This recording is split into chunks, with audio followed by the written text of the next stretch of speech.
Meus queridos, bom dia. É um prazer nós estarmos juntos novamente e principalmente abrindo essa Semana Espírita do Centro Espírita Francisco de Assis. E rogamos a Jesus, o amigo incondicional de nossas vidas, que permita que na manhã de hoje possamos ser todos nós banhados por essa luz divina do Mestre. Em 1857, 18 de abril, com a publicação de O Livro dos Espíritos, a nossa Terra, o nosso planeta Terra, foi banhado por uma luz imensa, a luz da doutrina espírita.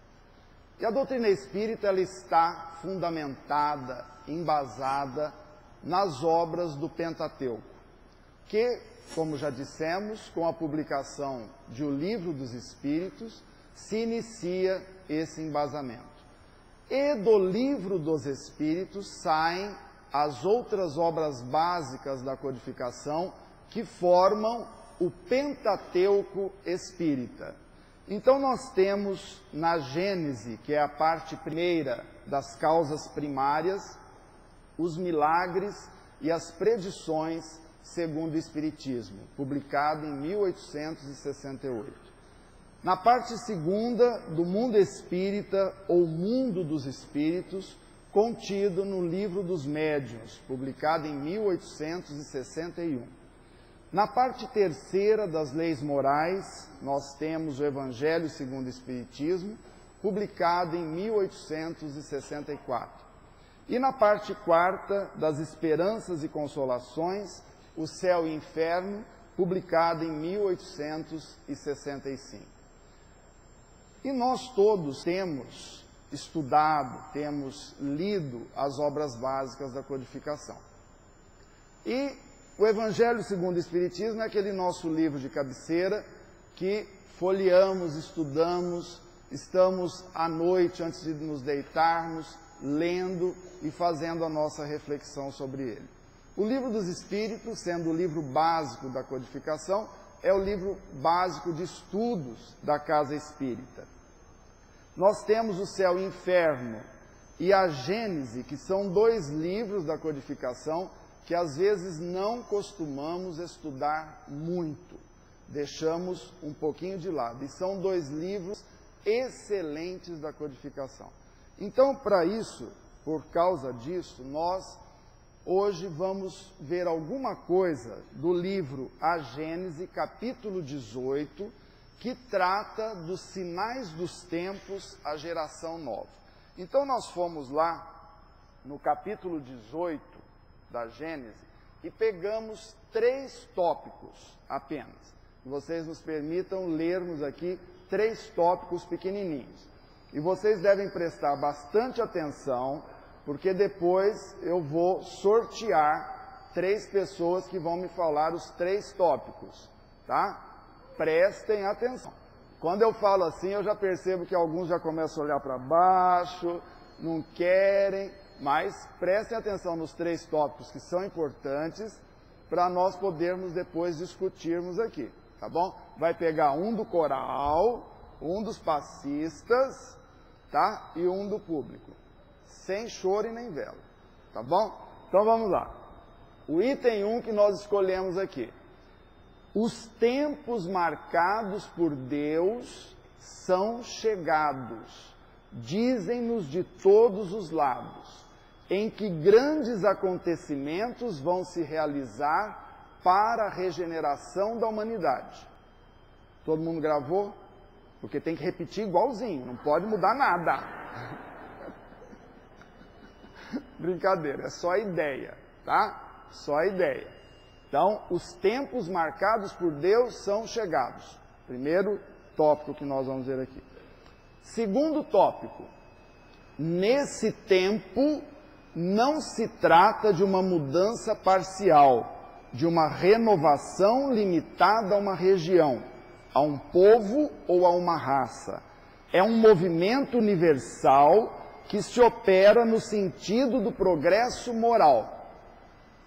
Todo mundo pegou? Quer dizer, basicamente, é uma mudança universal que se opera no sentido moral. Muito bem. Coral, aqui o passista tá bom. Então esse, depois já vou fazer a pergunta. Vamos para o terceiro tópico. Vou mais longe. Digo que os sistemas planetários reagem uns sobre os outros em razão da proximidade ou do afastamento que resulta de seus movimentos de translação através dos miríades de sistemas que compõem nossa nebulosa. Então, esse é um pouquinho mais complicado, né? Esse, então, está falando que nós sofremos a influência também dos planetas que estão se movimentando. Todo mundo pegou os 3, vamos para o coral. Por livre e espontânea vontade, quem deseja falar o primeiro? Coral. Vocês cantaram tão bonito. Primeiro tópico, o que era? Muito bem. Um ponto positivo para você na prova do final que eu vou dar também, tá bom? Olha o que ela falou. Os tempos marcados por Deus são chegados. Excelente. Turma de passistas. Segundo tópico. A senhora viu? A senhora que estava aí falando, eu vou falar. Falou, foi a primeira que falou. Ela estava assim, ó. Falou, a primeira. Eu assustei a senhora, dona disse. Eu não assusto ninguém não, só as criancinhas pequenas. Não tem problema. Então, fala de novo para todo mundo ouvir. Moral. E ela é o quê? Universal. Muito bem. Ótimo. Agora eu quero alguém aqui, nosso, da plateia. Quem vai falar o terceiro? Quem se habilita? Ela coçou a cabeça. Vai ser ela. Ela está coçando a cabeça. Não? Quem vai falar? Fala, ela fala. Essa mudança, muito bem. Vocês estão ótimos, a casa aqui está estudando bastante, é por aí mesmo. Por que nós pegamos esses 3 tópicos da Gênese para nós comentarmos aqui? O ano passado, ou ano retrasado, não tenho muita certeza, nós recebemos na nossa casa espírita um DVD, um CD da ADDE, né, que é a Associação de Divulgação da Doutrina Espírita. E neste CD, esse CD continha uma palestra do Divaldo Pereira Franco, que esteve aqui conosco quinta-feira, né, quem não foi perdeu. E essa palestra o Divaldo falava justamente sobre essa transformação que está ocorrendo em nosso planeta. Pois nós sabemos, o nosso planeta está passando de prova e expiação para... Mas vocês estão muito bem, aqui está muito bom. Então, vamos ver o que o Divaldo, dá para ler. O que o Divaldo disse nessa palestra a respeito dessa transformação planetária, o que está ocorrendo nessa transformação. Nós transcrevemos aqui as palavras do Divaldo. Então, ele começou assim: o sistema solar realiza um grande périplo em torno de Alcíone, uma estrela de terceira grandeza. Para nós termos essa noção, o Sol é uma estrela de que grandeza? Quinta. Olha, mas vocês estão sabendo tudo. Acho que alguém já fez essa palestra aqui. Quinta grandeza. Essa estrela aqui, Alcíone, é de terceira grandeza, então ela é muito maior que o Sol, né? Vocês imaginam. E ela encontra-se no aglomerado estelar das Pleiades, na constelação do Touro, que é constituída de 7 estrelas.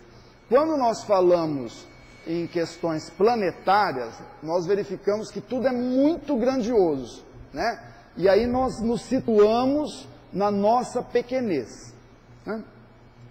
A força de atração de Alcíone é de tal magnitude que todo o nosso sistema solar gira em uma elipse, né? Isso aqui, ó, grandiosa, durante 26 mil anos.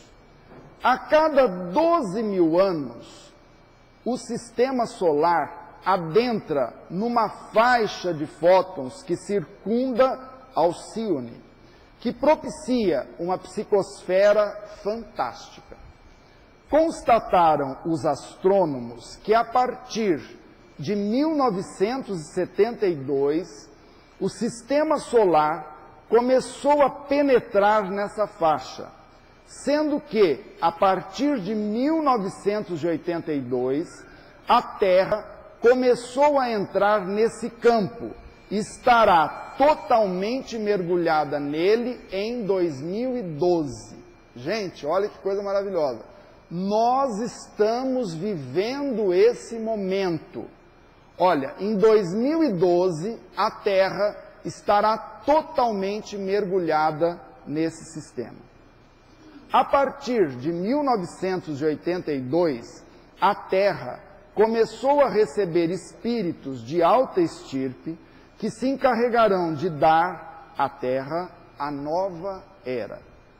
Os espíritos da Terra que permanecerem no mal terão que emigrar do planeta na direção de pousos nos quais irão contribuir com o intelecto e aí, no atrito com o sofrimento, desenvolverão a emoção.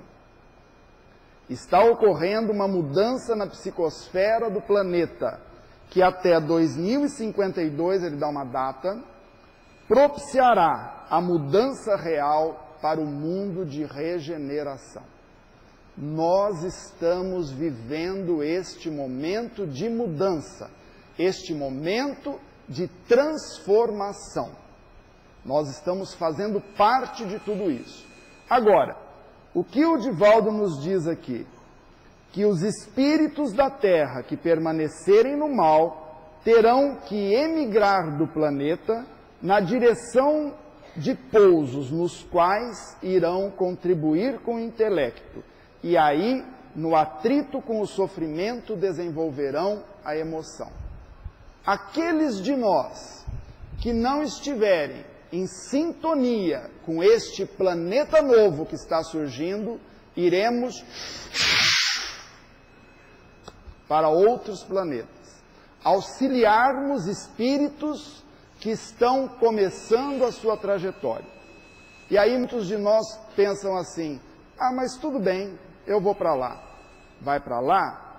Lá não tem máquina de lavar roupa, não tem carro, não tem micro-ondas, não tem celular, é na pedra.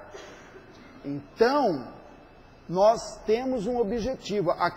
Tem aquelas pessoas então que falam assim, aqui eu não volto mais. Né? Gente, se nós conseguirmos voltar a esse planeta, um planeta que já deu um salto, que maravilha que vai ser isso aqui. Só que nós temos que pensar assim, é esse o objetivo hoje do nosso bate-papo. Como fazermos para trabalharmos essa nossa reforma, essa nossa melhora, para podermos continuar aqui nesse planeta mãe, nesse planeta Terra. E nós fomos buscar na pergunta 625 do Livro dos Espíritos. Né? E essa pergunta sintetiza tudo o que nós devemos fazer. Agora, para que isso ocorra, para que essa nossa vontade de transformação ocorra, nós precisamos ter uma coisa chamada estratégia. E o que é estratégia? É quando eu preciso ganhar uma guerra com as armas que eu tenho. Então, o bom estrategista na guerra é aquele que não sonha com aquele míssil, não sei de que jeito, e ele ganha a guerra com a arma que ele tem. Outro dia eu estava lendo uma historinha no jornal de um rapaz que estava na prisão e recebeu uma carta de seu pai. Esse moço vivia na América do Norte, nos Estados Unidos, e o pai, ele estava preso, e o pai manda a carta para ele. Meu querido filho, gostaria que você estivesse aqui comigo para poder me ajudar a plantar o nosso jardim. Sua mãe, já falecida, não está aqui, e você também não, e eu não consigo plantar o nosso jardim. E o filho, ao ler aquela carta, pensou o que ele poderia fazer para o pai plantar o jardim dele. E ele então mandou um telegrama para o pai. Papai, não mexa no jardim, não cavuque nada, pois foi lá que eu enterrei os corpos. Os telegramas eram todos supervisionados. E quando o chefe da prisão olhou e viu aquele telegrama, imediatamente comunicou ao FBI e mandou lá para a casa daquele senhor máquinas, retroescravadeira, tratores, gente com picareta, para olhar e ver se achava os corpos lá dentro. Quando o pai olhou, tinha assim, FBI, polícia, gente, trator, todo mundo lá mexendo, remoendo aquela terra. E ele não entendeu nada. E eles trabalharam o dia todo e não encontraram nada. Aí o pai pegou e escreveu uma carta para o filho, novamente. Meu filho, eu não sei o que aconteceu, mas veio aqui em casa tanta gente, removeu toda a terra do nosso jardim e eu agora estou sem entender nada. Aí o filho manda a resposta para o pai. Papai querido, o senhor pode agora plantar as suas plantas. Eu não enterrei os corpos aí, coisa nenhuma. Um abraço, um beijo do seu querido filho. Isso é estratégia, né? Ele lá na prisão não poderia ir lá e fazer aquilo para o pai. Mas ele arrumou alguma coisa que poderia ser feita sem a presença dele. E é isso que exige a nossa transformação. Nós realizarmos essa transformação com as armas que eu tenho, com as armas que eu possuo. E transformação se faz em doses homeopáticas, devagarinho, muito lenta, para que ela possa se sedimentar. Então, na pergunta 625, Allan Kardec pergunta aos espíritos: qual o tipo mais perfeito que Deus ofereceu ao homem para lhe servir de guia e modelo? E os espíritos deram a resposta mais curtinha do livro dos espíritos. Uma palavrinha apenas: Jesus. Jesus é o nosso caminho, Jesus é o nosso modelo, Jesus é o nosso guia. E é Ele que vai nos auxiliar nessa nossa transformação. E Jesus nos dá algumas chaves para essa nossa transformação. E nós fomos procurar no Evangelho de Jesus algumas dessas chaves de transformação. E a primeira chave que nós encontramos, ela está em Mateus, capítulo 7, versículo 12. Quando Jesus nos diz: se perdoardes aos homens as ofensas que vos fazem, também vosso Pai Celestial vos perdoará os vossos pecados. Mas, se não perdoardes aos homens, tampouco vosso Pai vos perdoará os vossos pecados.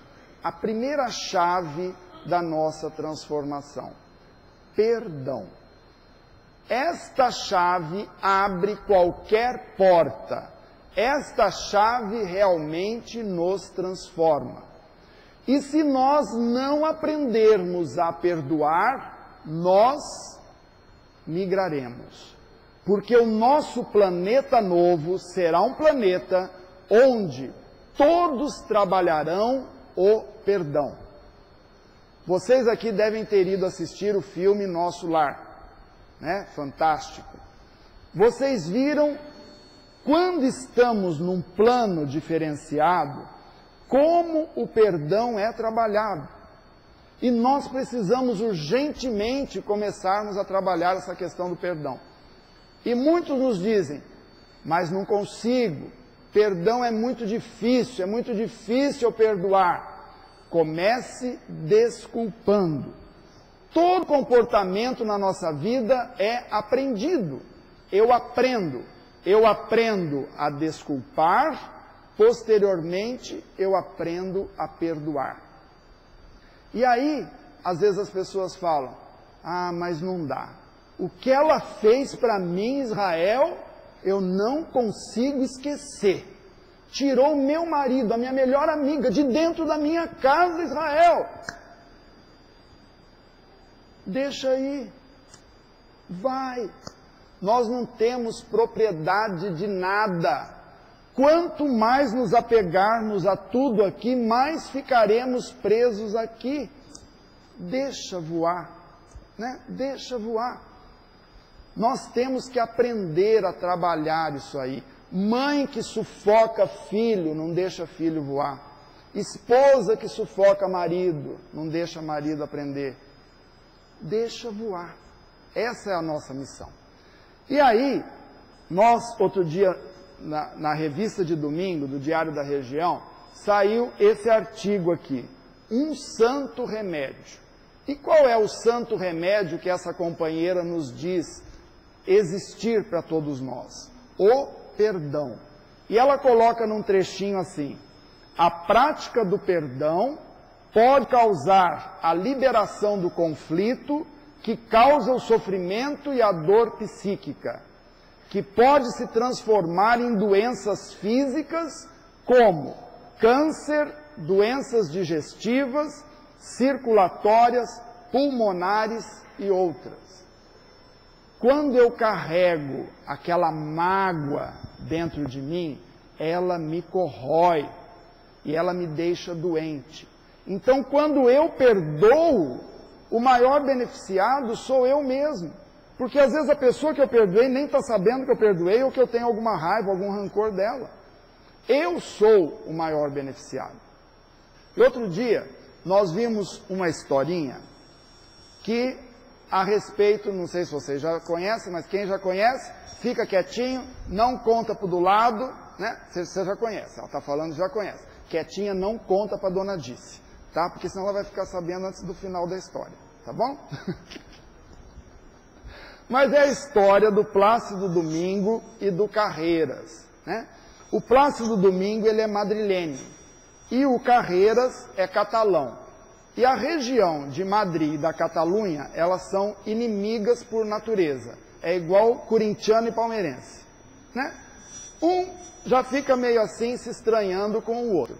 Então, devido a essas questões políticas, em 1984, Carreiras e Domingos se tornaram inimigos.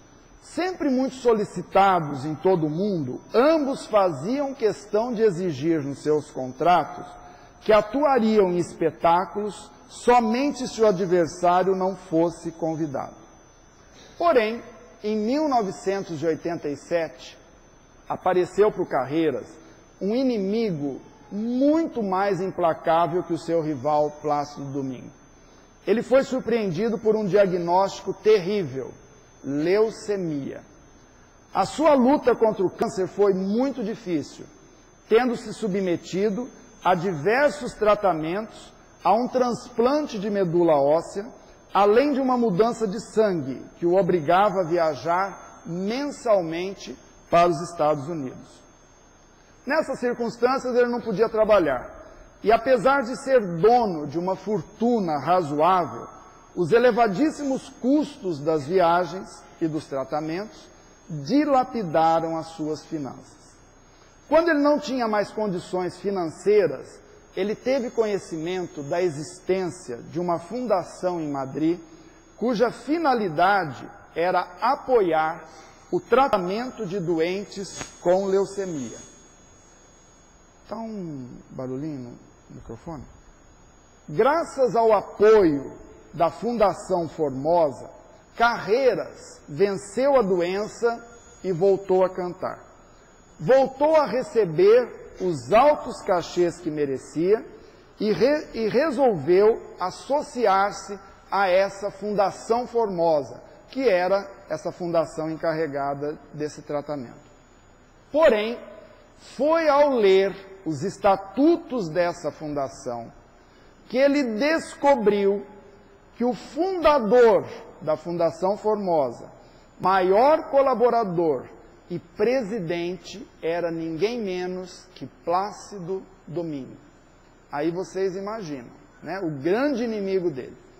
Depressa ele soube também que Domingo tinha criado a fundação para ajudá-lo, que tinha se mantido no anonimato para que ele não se sentisse humilhado ao aceitar o auxílio do seu suposto inimigo.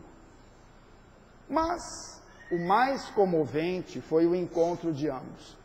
Surpreendendo Plácido Domingo num dos seus concertos em Madrid, Carreiras interrompeu a atuação do concerto, subiu ao palco e humildemente ajoelhou-se aos pés, pediu-lhe desculpas e agradeceu-lhe publicamente Plácido. Plácido ajudou a levantar-se com um forte abraço, selaram o início de uma grande e bela amizade. Por que eu coloquei essa historinha hoje aqui? Porque ela retrata bem como deve ser o perdão que Jesus nos falava. Deve ser um perdão silencioso, um perdão que eu não preciso chegar e contar para todo mundo, como é normalmente o que eu faço. Quando eu perdoo, às vezes eu tento me engrandecer, né? Eu chego aqui à casa espírita e com aquele meu ar de santidade, porque todos nós, não sei se vocês viram aqui na porta, ali no cabideiro, nós temos aqui a capa de santo. Então nós chegamos aqui na casa espírita, colocamos a capa de santo e aí nós nos transformamos. Aquele sorriso bonito.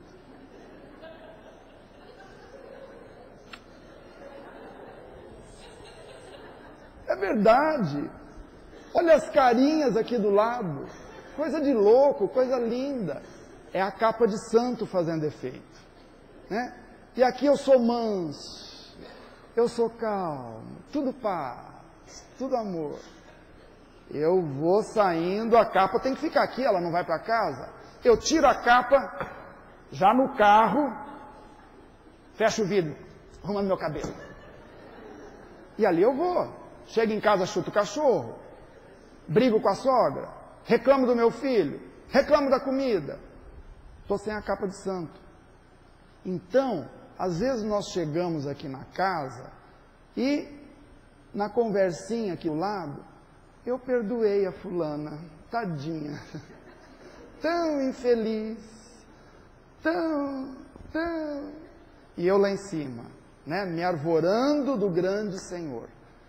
Aqui nós vemos como deve ser o perdão, em silêncio.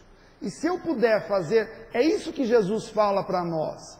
Às vezes nós entendemos na nossa condição de inferioridade, que quando nós perdoamos, nós temos que amar irrestritamente. Eu vou passar a amar aquela pessoa. Jesus não está pedindo ainda isso para nós, não.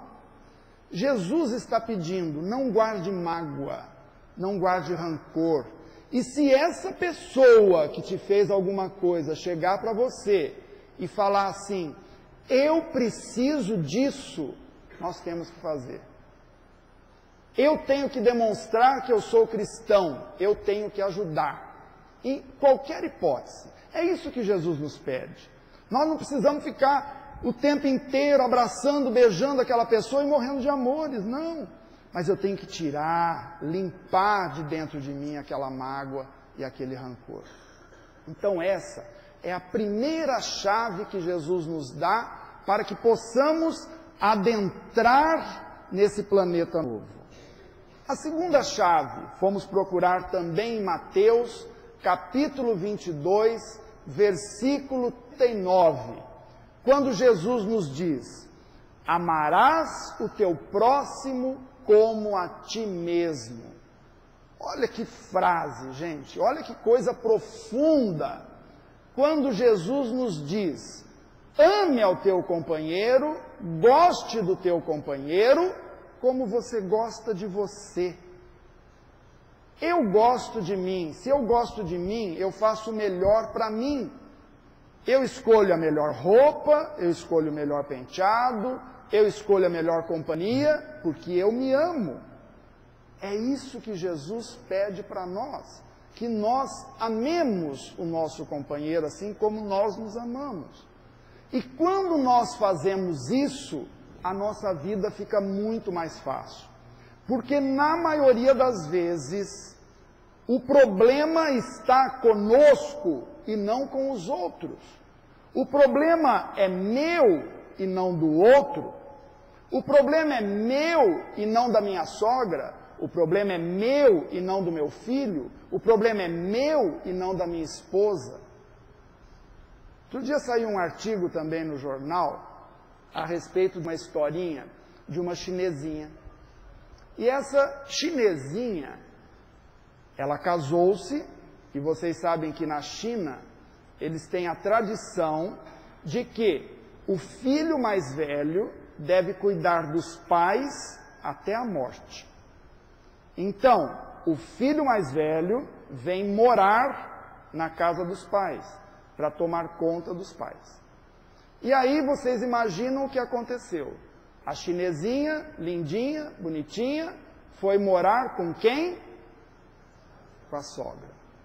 Aquela formosura, né? E quando ela chegou na casa da sogra, ela descobriu o quê? Que o fogão era da sogra, que o sofá era da sogra, que a mesa era da sogra, que a cama era da sogra e que o filho era da sogra. Vocês imaginam o ambiente fraternal criado. Se ela fosse espírita, estaria tudo resolvido. Não é? Porque a nora espírita chegando na casa da sogra é tudo diferente. Claro! Eu falo isso com muita tranquilidade, né? Eu, por exemplo, eu carrego a fotografia da minha sogra na carteira. E abro ali e olho, todo dia.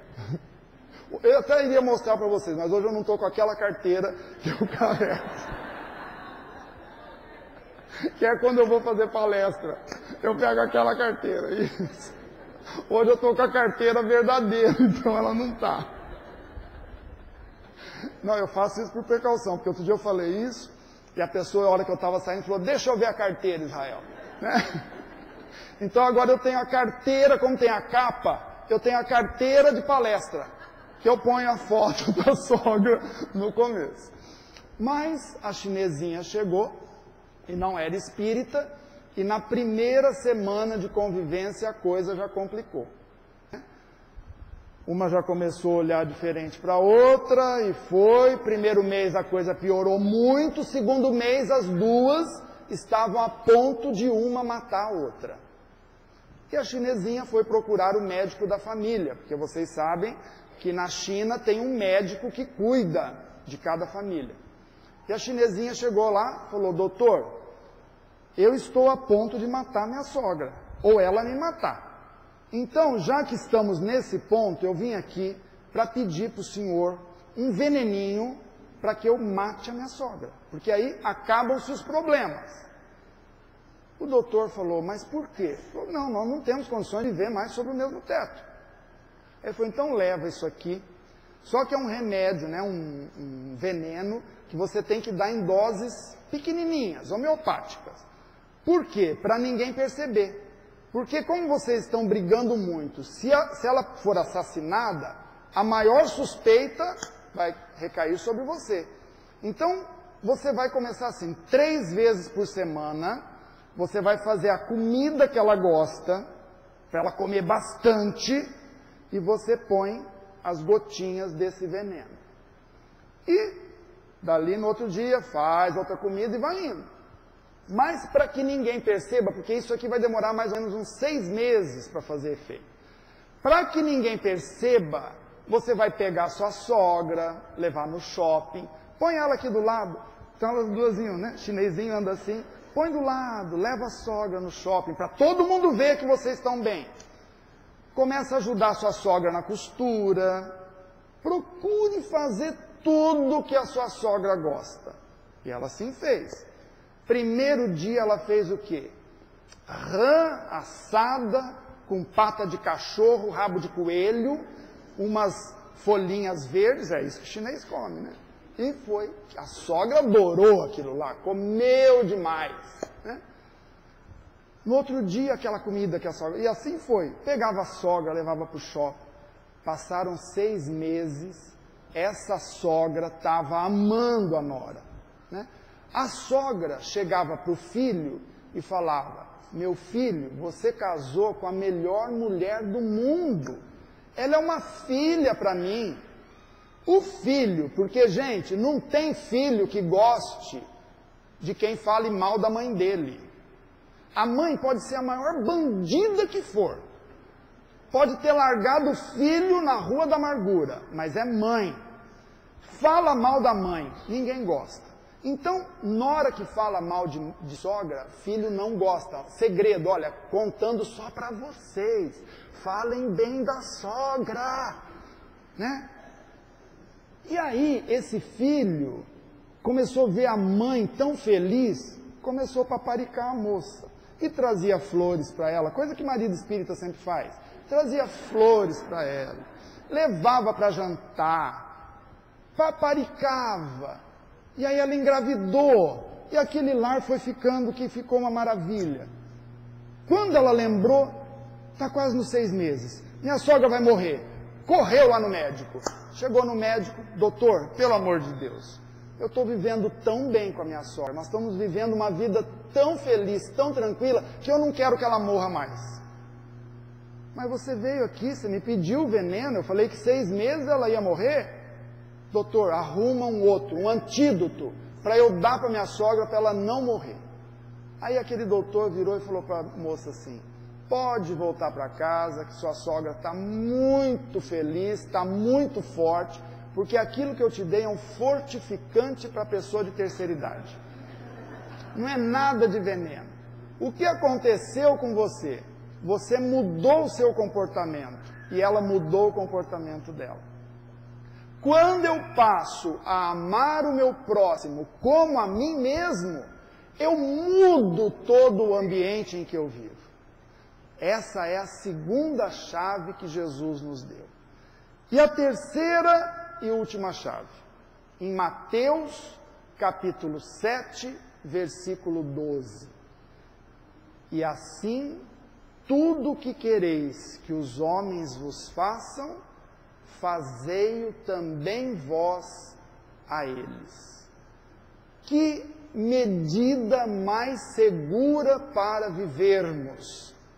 Fazermos aos outros na medida que gostaríamos estar recebendo dos outros. Este planeta que está começando a se formar para nós, ele vai viver nesse diapasão, fazendo para os outros aquilo que os outros gostariam que se fizesse para eles. E é por isso que nós, se não estivermos sintonizados com isso, nós não vamos viver aqui. Porque não vai mais precisar ter polícia, ter juiz, ter promotor, porque eu vou fazer para o outro aquilo que eu gostaria de estar recebendo. Não vai ter mais briga. Vocês estão entendendo por que, se nós não mudarmos, nós não vamos ficar aqui? Porque não vai ter mais ninguém me julgando. Eu vou me julgar e eu vou saber o que é melhor eu fazer para o meu companheiro. Eu vou estar vivenciando a doutrina de Jesus no meu dia a dia. E aí nós vamos realmente entender que a vida é lei de ação e reação. O que eu fizer volta e volta para mim, com a mesma intensidade. Outro dia eu recebi um e-mail que mostrava um banco de jardim, e era na Europa, provavelmente devia ser na Alemanha, outono, aquelas árvores coloridas todas, e um senhor, já de uma certa idade, sentado no banco desse jardim. E ele estava pensativo com o filho, na faixa dos 30 e poucos anos, lendo o seu jornal.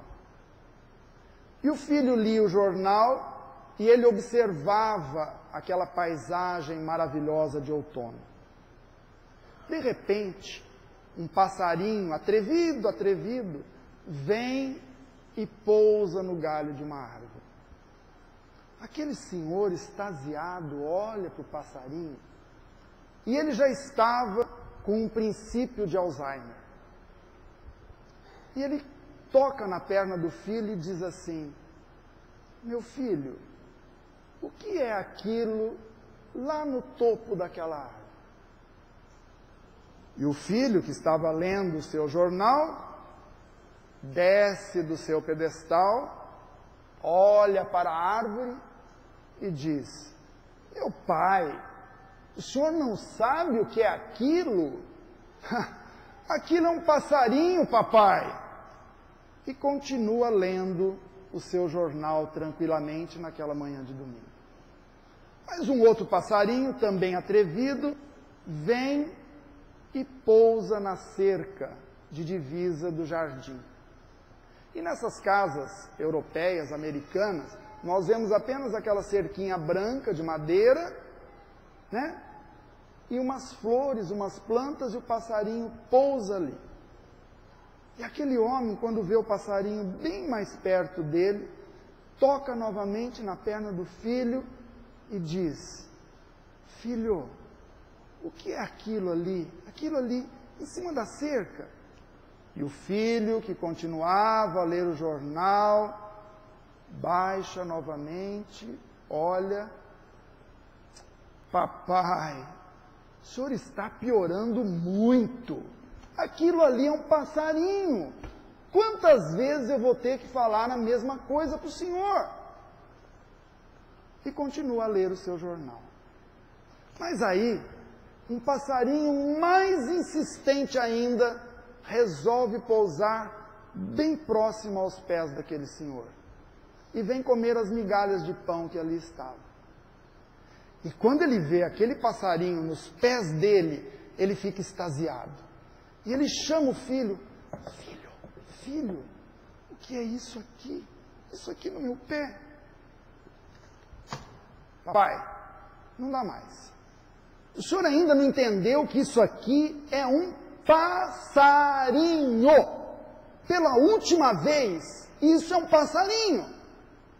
E ele continua a ler o seu jornal. E aí no filme aparece aquele senhor se dirigindo à casa dele, abre aquela porta enorme, fronteiriça, e sai de lá com um pequeno caderno nas mãos. E ele abre numa página e diz para o filho: meu filho, leia aqui, leia o que está escrito aqui. E o filho fala: papai, vou ter que parar novamente de ler o meu jornal? Leia, estou falando para você ler.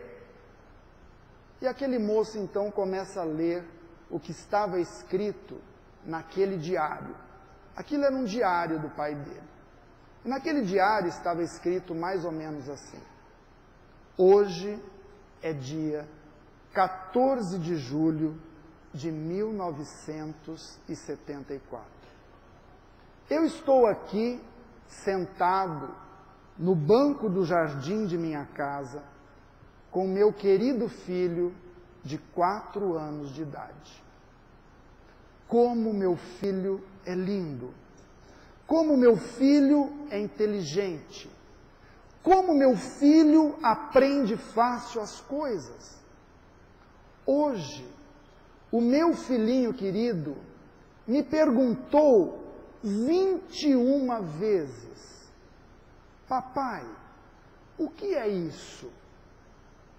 E eu respondi 21 vezes para o meu filhinho querido. Filhinho do meu coração. Isso aqui é um passarinho. Como eu amo esse meu filho. Que nós possamos, na noite de hoje, entendermos profundamente a lição que o Mestre dos Mestres, o médico de nossas almas, deixa para cada um de nós. Que nós possamos fazer aos outros tudo aquilo que gostaríamos que os outros nos fizessem. Que nós possamos amar os outros assim como nós nos amamos. E com toda certeza, nós estaremos preparados, nós teremos em nossas mãos a chave para abrirmos a porta desse planeta novo e vivermos dias melhores num mundo melhor. Que Jesus, o amigo incondicional de todos os nossos dias, o nosso modelo e guia, nos ampare, nos abençoe e nos proteja agora e sempre. Que assim seja.